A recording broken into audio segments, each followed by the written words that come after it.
Vamos abrir as nossas Bíblias lá no Evangelho de Lucas, capítulo 11, versículo 24 até o 26.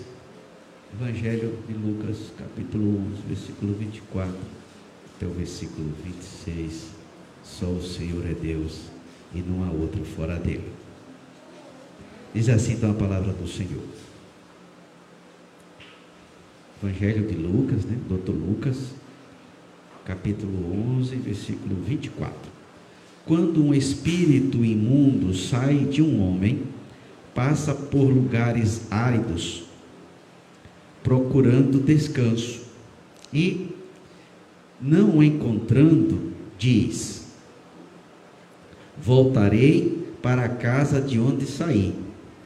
Quando chega, encontra a casa varrida e em ordem. Então vai e traz outros 7 espíritos piores do que ele, e entrando passam a viver ali, e o estado final daquele homem torna-se pior do que o primeiro. Amém? Amém. Glória a Deus. Podeis assentar. Louvado seja o nome do Senhor. Glória a Deus. Glória a Deus. O momento que nós vivemos, o momento da fé, predito pelo próprio Jesus, pelos profetas ali, pelo Espírito de Deus, através dos seus enviados e pelo próprio Cristo, a narrativa, a descrição do período que antecede a vida dele, que é o período que nós vivemos, é um período de grande dificuldade para a igreja, um período de grande dificuldade para o povo de Deus. As narrativas, elas não são boas, as narrativas não são favoráveis. Ele começa dizendo assim, por exemplo: por se multiplicar a iniquidade, o amor de muito esfriará. Então essa é uma das primeiras narrativas que ele faz para a igreja dos últimos dias. Então ele diz que a igreja dos últimos dias, na igreja dos últimos dias, o pecado iria se multiplicar. E por acontecer isso, por se multiplicar o pecado dentro da igreja, dentro do povo de Deus, o amor, a fé de muitos iriam esfriar, muitos iriam esfriar, desanimar na fé, enfraquecer por causa de olhar, tá? A realidade é porque a gente olha o que os outros estão fazendo de errado. Por isso que a Bíblia orienta a gente assim: não olhe nem para a direita, nem para a esquerda, mas olhe para o alto, olhe para aquele que é o autor e consumador da sua fé, olhe para aquele que é fiel, aquele que é justo, aquele que é perfeito. Quem está à nossa volta são imperfeitos. Olhar para o lado é querer cair, é não querer sobreviver, é não querer vencer, porque ele fala isso, tá?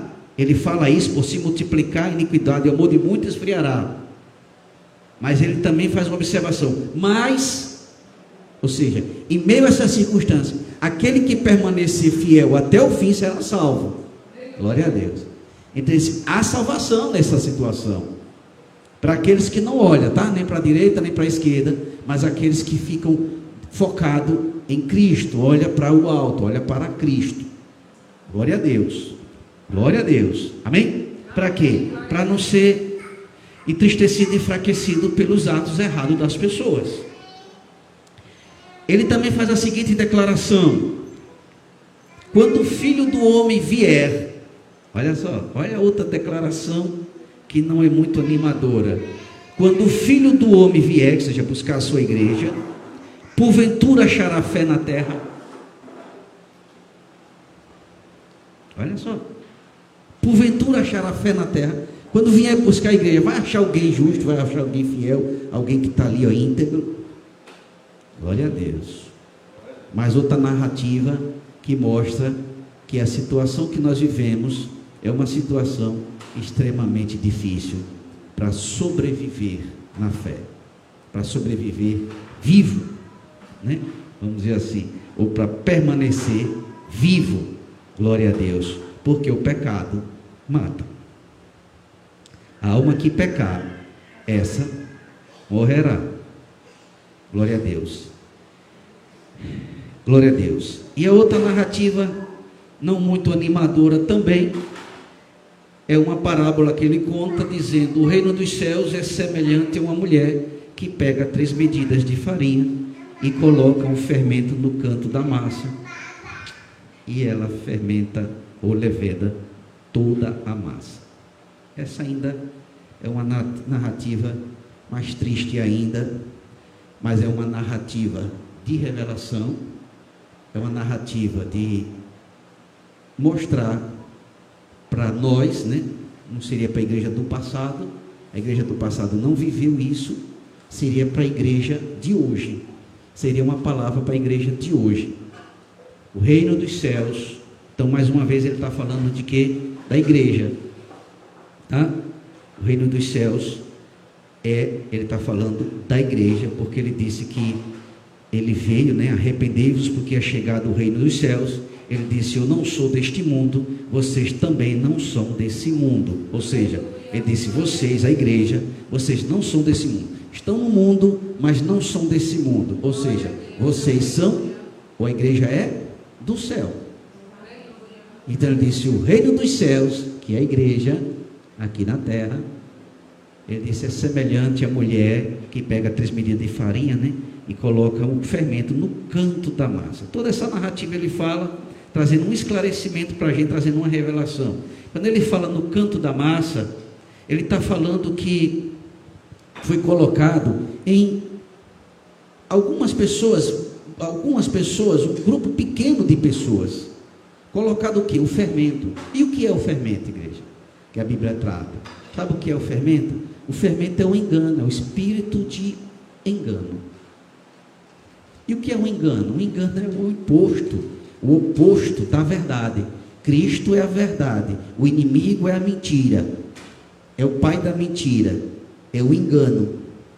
Então ele está dizendo que nos últimos dias, esse espírito enganador, olha a tristeza, disse que devagarinho, ali no cantinho, iniciaria devagarinho, mas ele ia penetrando dentro do corpo de Cristo, dentro da igreja, e ele ia alcançar não parte da igreja. Essa é a notícia triste para nós. Ele disse que ele levedaria toda massa. Glória a Deus. Ou seja, todos seriam enganados, todos seriam fermentados, todos. Olha só, glória a Deus. Amém? O que isso significa na prática, igreja? Que a igreja toda caiu no completo erro? Não é isso que significa. Significa que nós temos a verdade e nós temos o engano junto. O trigo e o joio ali, né? Também fala sobre isso, né? O Senhor plantou o trigo, dormindo aquele Senhor, mais uma vez ele fala disso, né? É um momento que nós encontramos também, é um momento de, a igreja dorme. Outra narrativa ele fala sobre isso, dormindo, vem o inimigo e semeia o joio junto. Ele fala desse sono da igreja, por isso que essas coisas acontecem. Quando ele fala daquelas 10 virgens, né? Vinda do Filho do Homem será assim, né? Semelhante a 10 virgens. Ele disse que aquelas 10 virgens, que representam a igreja também, quando ele vem, elas 5 loucas e 5 prudentes, que representa toda a igreja. 5 loucas e 5 prudentes. 5 loucas porque se prepararam só para aquele momento, ou seja, para agora. As 5 prudentes se prepararam para o amanhã, tá?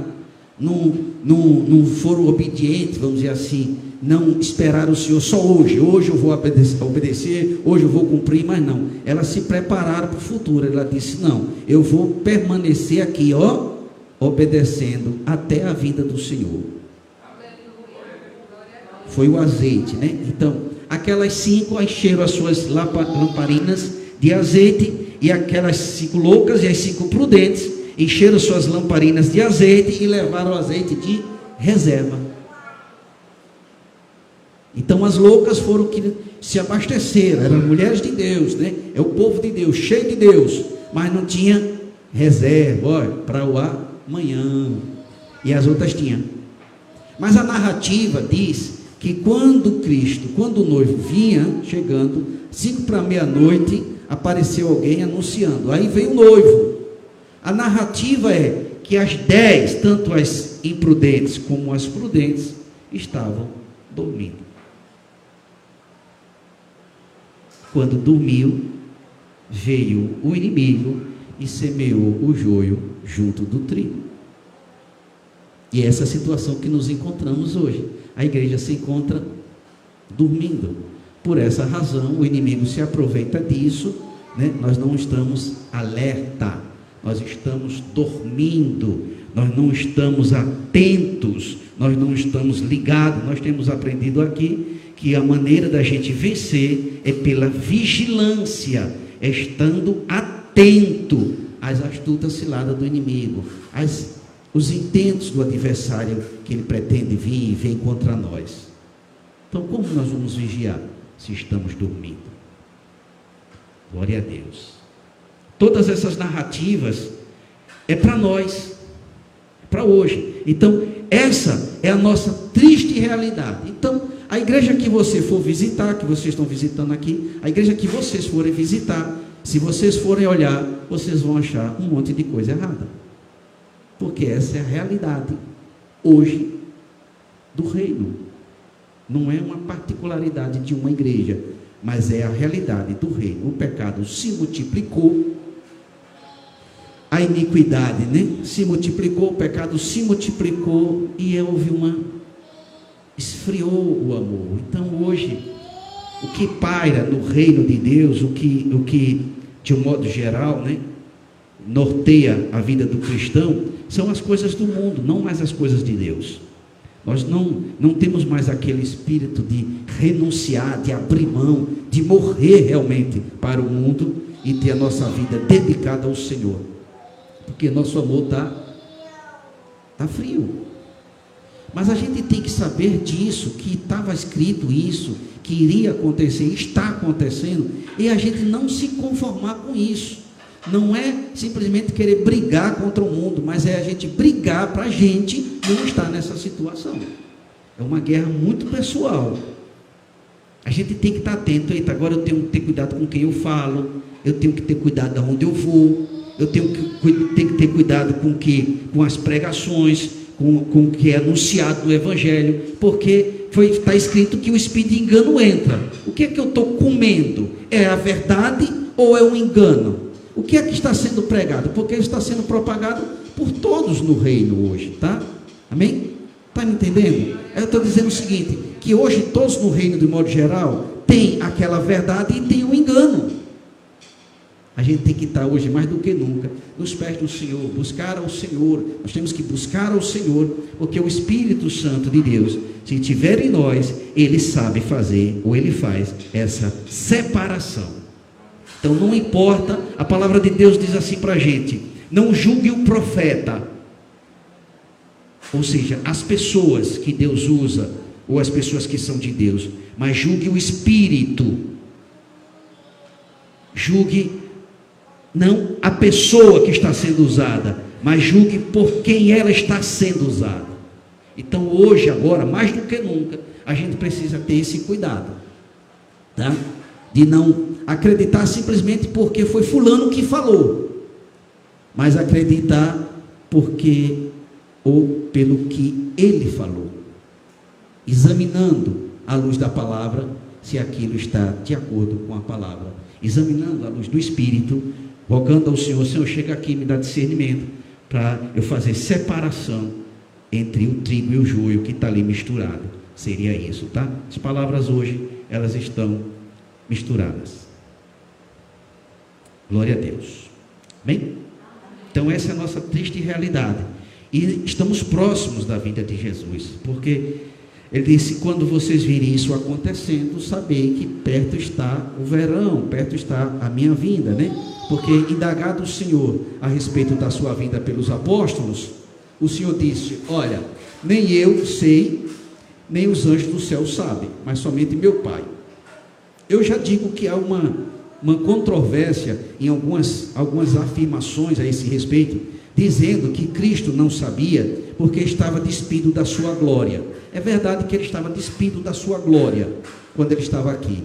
E alguns pregam dizendo: agora ele sabe, porque agora foi restituída a glória dele, né? Ele mesmo fala isso em oração, pedindo ao Pai: Pai, torna a dar minha glória que eu tinha junto a ti. Quando ele estava ali para ser crucificado, ele diz: Pai, torna a dar minha glória que eu tinha junto a ti antes de vir ao mundo. De fato, ele foi restituído a sua glória. Aleluias. Mas eu creio que ele não sabe ainda. Porque quando se fala de saber o dia, não, agora Cristo sabe o dia da sua vinda. Glória a Deus. Isso nos norteia, nos direciona a uma data, a um dia e uma hora marcada. Quando a gente diz, ele sabe o dia da sua vinda, nós estamos dizendo, tem um dia e uma hora marcada. E quando Cristo diz, revelando, não por ter se despido da sua glória, mas porque isso é uma decisão de cunho pessoal do Pai, não existe dia e hora marcada, somente o Pai sabe. Seria assim, isso é uma decisão pessoal dele. Ele não vai me dizer, olha, eu vou enviar você tal dia, tal hora, até porque ele não vai determinar um dia e hora, vai ser a circunstância, o momento é que vai determinar. Eu só sei de uma coisa, seria Cristo dizendo, eu só sei de uma coisa, eu vou estar preparado, para quando o Pai disser, vá buscar a sua noiva, eu vir. E é por isso que a mensagem que ele dá para a gente sempre é essa, estejam preparados, porque seja, eu não sei o dia, então estejam preparados, porque no dia que o Pai der a ordem, na hora que o Pai der a ordem, no momento em que ele der a ordem, imediatamente, eu irei buscar a minha igreja, porque eu já estou preparado para isso. Estejam preparados, para que vocês, né, quando eu vier, encontre vocês assim, né, adorando, servindo, encontre vocês aptos para serem arrebatados e ir morar no céu. Então, eu creio, tá, dessa forma que Cristo não sabe, porque não existe uma data marcada para esse evento. Sabemos que está próximo. Cristo também nos dá a entender isso, quando indagado pelos apóstolos a respeito do dia da sua vinda, ele disse, olha, não cabe a vocês saberem os tempos e estações que Deus estabeleceu pelo seu próprio poder, ou seja, pela sua própria decisão, pela sua própria vontade. Então, como é que eu vou saber? É ele que decide, ele decide e manda e a gente faz, eu faço. Glória a Deus. Tá? Então não existe uma data marcada. Então pode ser hoje, pode ser amanhã, pode ser daqui a uma semana, daqui a um mês, daqui a um ano. Não existe. Isso é uma prerrogativa de Deus. Deus pode chegar a qualquer momento e chegar para Jesus, filho, pois não, pai, chegou a hora do que? Vá buscar a sua noiva. Aí Cristo convoca os anjos e imediatamente desce e vem buscar a noiva. Vai ficar parado aqui nas nuvens, né? A Bíblia diz que vai ficar parado aqui nas nuvens, e o Espírito Santo, que foi enviado cerca de 10 dias depois que ele ascendeu ao céu, é que tomará a noiva ali e arrebatará e apresentará a ele a Cristo, e Cristo então, diante da noiva, marchará até o Pai para apresentar a sua noiva, que somos nós, se estivermos fiéis, e aqueles que já partiram em Cristo. Dia e hora, ninguém sabe, somente o Pai, porque não está determinado. Bem? Não está determinado. Não está determinado. Por isso que a gente tem que estar preparado. Glória a Deus. Então, ninguém sabe. Aleluias. Glória a Deus. Ninguém sabe. Por isso que Cristo disse, quando é indagado nesse respeito, ele fala isso, depois ele disse, olha os sinais. Porque o que vai fazer Deus, o Pai, tomar decisão, são os sinais. Será o momento, a circunstância. Aí ele vai tomar a decisão. Vai buscar minha noiva. Glória a Deus. Enquanto nós aguardamos, Nós precisamos estar nos aperfeiçoando, nós precisamos estar nos santificando, nós precisamos estar buscando a face do Senhor, nós precisamos nos preparar, porque a preparação, né? Você sabe que a preparação não é um negócio do dia para a noite, a preparação é um processo, toda a preparação é um processo, né? Você vê aí, por exemplo, esses atletas aí de Olimpíadas, a Olimpíada é de 4 em 4 anos. Vocês acham que eles ficam fazendo o que durante os 4 anos que não tem Olimpíadas? Passeando, curtindo. Aí quando chega um mês antes das Olimpíadas, eles vão se preparar? Não, eles ficam uns 4 anos, 4 anos se preparando. Às vezes, né, tem um esporte, né, judô, por exemplo. Você passa 4 anos se preparando, aí você tem aquelas eliminatórias. Aí você chega na primeira luta, pô, você toma um impom. Em 5 segundos, 10 segundos. Aí você jogou 4 anos de preparação, perdeu em 4, 5 segundos. Nós vamos ter menos de 1 segundo. Nós vamos ter uma fração de segundo para aproveitar a oportunidade. Porque ele disse que na vida dele será como um piscar de olhos. E a gente vai ter essa fração de segundo. Olha, a gente tem que ter uma vida de preparação. E a gente vai ter essa fração de segundos para a gente ser medalhista ou perdeu. Perdeu. Lá eles ainda levam uns 4, 5 segundos. A gente vai ter uma fração de segundos para sermos vitoriosos, vencedores, coroados ou derrotado, ainda que tenha 20, 30, 50 anos de preparação.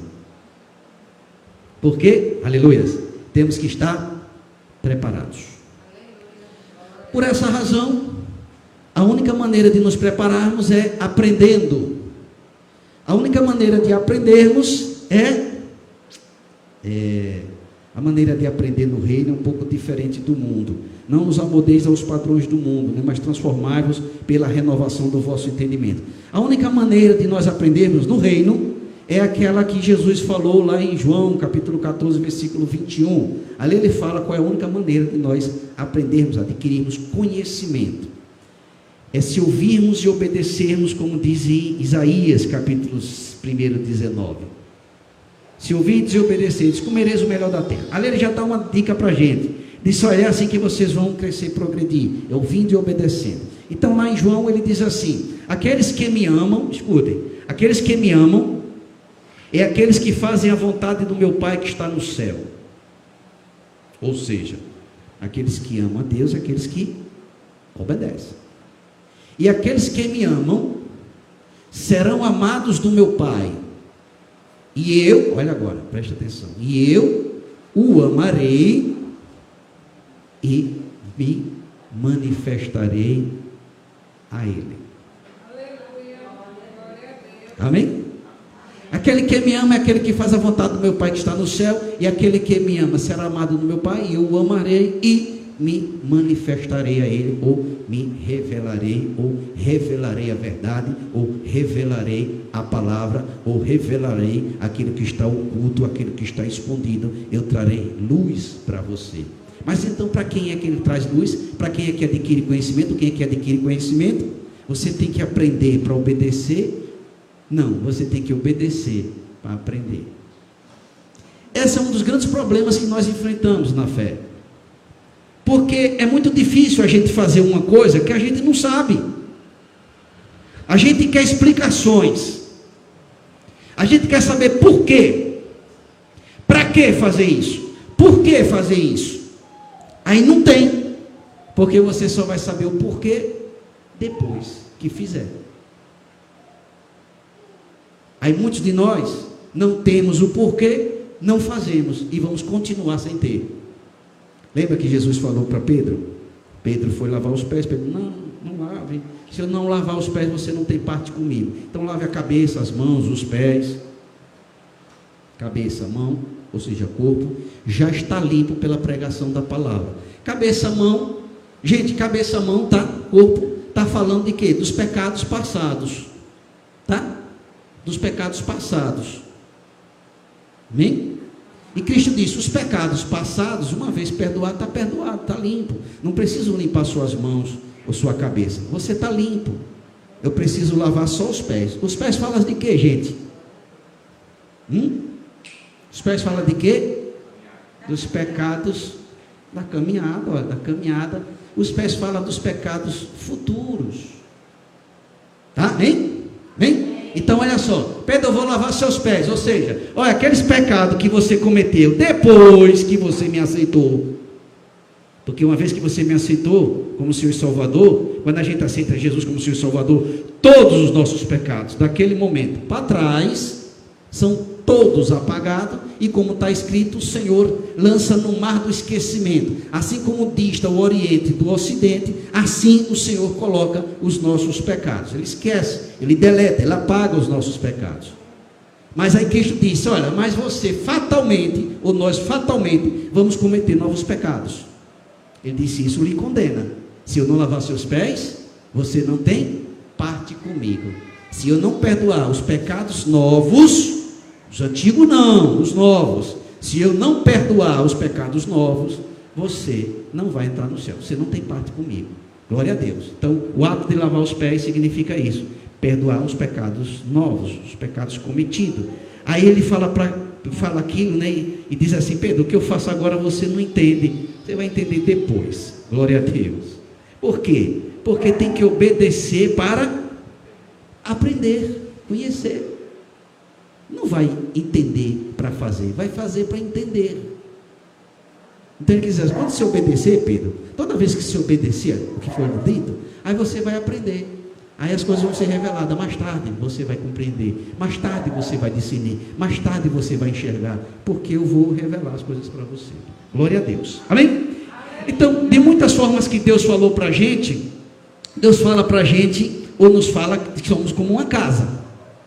Tá? Aqui ele falando desse espírito, né, que ele fala, traz uma realidade espiritual, que nós vivemos rodeado de espíritos malignos. Está escrito que o diabo, nosso adversário, vive ao nosso derredor, bradando como leão, buscando a quem possa tragar. Então ele traz essa narrativa para a gente, ele traz essa revelação, esse discernimento para a gente, que nós estamos cercados de espíritos malignos ali, que buscam ocasião para nos fazer pecar, que buscam ocasião para nos fazer ser infiéis, desobediente a Deus, tá? Não fazer a vontade de Deus, porque isso é pecado, e o pecado gera morte, e Cristo vem e a gente fica. Então esse é o objetivo do inimigo, que vive ao nosso derredor. Ele vive, está escrito que ele vive ao nosso derredor. Glória a Deus, não podemos fazer nada contra isso. Então, várias narrativas tem, ele fala sobre isso, e traz a gente como uma casa, né? Não é a primeira vez, mas em outras vezes também ele fala sobre isso, diz que a gente é uma casa. Aí ele faz essa narrativa, eu venho, limpo a casa, quer dizer, expulso esse espírito que fazia você levar uma vida de depressão, de tristeza, de pecado, de infidelidade, de perversão, de maldade, tá? Esse espírito que estava em você, você me aceita, eu venho, tiro isso, expulso ele, limpo ali, adorno, preparo a casa, trabalho você, né? Deixo a casa toda limpa e arrumada, e aí esse espírito, não achando onde ficar, ele volta. Ele está dizendo que aquele espírito que sai da gente, ele vai, não é que ele vai necessariamente voltar para a gente, mas necessariamente ele vai tentar voltar, tá? Ele vai retornar e ver se acha a oportunidade de voltar a habitar naquela casa, ou naquela pessoa que ele habitava. Ele vai procurar oportunidade, um momento, uma circunstância, para tentar você, para se você cair, aí ele retorna, tá? A narrativa é essa, resumidamente, mas na prática é isso daí, tá? Não é que a gente aceita, ele vai, ele volta e entra, não, tá? Isso aí depende da gente. Se ele tentar e a gente ceder, ele volta. E se ele voltar, aí ele vai trazer mais 7 com ele. Se você não deixar ele voltar mais, sua casa vai permanecer limpa, arrumada e adornada. Nem não vai ficar pior do que o que estava antes de aceitar Jesus como Senhor e Salvador. E num programa de TV, Home and Health, salvo engano aí, tem um programa ali que fala sobre isso para a gente, igreja, né, de casa. É um programa ali, não sei se vocês já viram, que esse é o canal, né, Home and Health. qualquer coisa como Lar e Bem-Estar, Lar e Saúde, o nome do canal. E o nome do programa é Ame ou Deixe Vancouver. É um programa que se passa lá em Vancouver, né, no Canadá. É um casal que faz esse programa. E qual é a proposta do programa? A proposta do programa é o seguinte: e há uma pessoa que tem uma residência, né, tem a sua casa, e a moça, a mulher, propõe uma reforma, tá? E o rapaz propõe que ela mude de casa, a pessoa mude de casa. Então, ela propõe uma reforma e ela vai reformar a casa, tá? E o outro vai estar procurando uma casa melhor, né, seria para a pessoa mudar. Então seria ame ou deixe, quer dizer, depois da reforma você vai amar, vai permanecer na casa, ou você vai deixar, vai optar pela casa que lhe foi apresentada. Amém? Então essa é o esboço do programa. Bom, como é que isso funciona? Eles visitam a casa e conversam com os proprietários. Geralmente é assim, gente. Geralmente um quer ficar, o outro não. Geralmente é assim. Às vezes é o marido que quer se mudar, está enjoado da casa. Às vezes é a mulher que quer se mudar, está enjoado da casa. E às vezes é o contrário, né? O marido quer ficar, gosta da casa, e às vezes é a mulher que quer ficar, tá? Então, geralmente tem normalmente tem isso daí, tá? Essa divisão aí na casa. Então, conversa com os proprietários. E aí é o seguinte, eles vão trabalhar, né? Ela vai trabalhar para reformar e ele vai trabalhar para achar uma casa. Então, quem vai determinar os valores é o proprietário. Então ela chega assim: eu tenho quanto para fazer a reforma? Então ele diz: você tem $50 mil, $100 mil, $150 mil, dá um valor. E ele diz: eu tenho quanto para arrumar uma casa? Ah, você tem $1 milhão. Tá? Então é nesses moldes. Amém? E aí ele vai procurar uma casa dentro daquele valor. Às vezes não consegue, é muito difícil, porque sabe que casa não é só casa em si, mas local, aí tem local, e às vezes ele consegue achar a casa que eles querem, mas não no local que eles querem, etc, etc. Mas o que é que nos interessa? A casa, a reforma. Então, normalmente, o que acontece com a reforma? Eles estabelecem um valor, tá? E normalmente ela diz: olha, esse valor tá, o que é que você quer fazer na casa? O que é que você quer reformar? Ah, eu quero ampliar a cozinha, eu quero botar um banheiro, né? Diz o que quer fazer na casa para amá-la, né? Seria: o que é que você quer que eu faça na casa para você amá-la? Para você não sair daqui, tá? Então ele faz a lista do que ele quer que mude, dá o valor, então ela vai tentar fazer tudo o que eles pedem, tá? Com aquele valor dado. Mas o que é que acontece normalmente, gente? Sabe o que é que acontece normalmente? Dinheiro não dá. Normalmente não dá. Não dá. Por quê? Às vezes o orçamento inicial até dá. Não, ela disse: dá para fazer. Mas quando você começa a mexer na casa, aí começa a aparecer coisas que não estavam previstas, problemas que não estavam previstos. E aí começa a comer o orçamento. Então, o que é que acontece normalmente, né? Eu não assisto constantemente, eu vejo às vezes. Minha amada é que normalmente assiste, né, mais vezes. E às vezes eu estou ali, aí vejo. Mas o que é que acontece normalmente? No final, aí ele vai reunir lá, dizer o que aconteceu, o que foi feito, tal, aquele negócio todo. Mas o que me chama a atenção é o seguinte: no final está lá uma listazinha do que havia de ser feito. E tem ali o cliquezinho, né? Assim. O que foi feito, o que foi feito, o que foi feito, e tem um xizinho vermelho, o que não foi feito, o que não foi feito, o que não foi feito. Na nossa casa espiritual, não pode haver o xizinho, entende? Nós temos que trabalhar na nossa casa, identificar todos os problemas da nossa casa espiritual e trabalhar. Se não tem recursos, vá atrás de recursos, faça empréstimo, né? Estou falando terrenamente, tá? Mas o objetivo é, no final da reforma, nós consertamos a casa toda. Porque o Senhor diz para a gente ser perfeito. Amém, igreja? Então Deus abençoe vocês. Vamos orar. Vamos ficar de pé.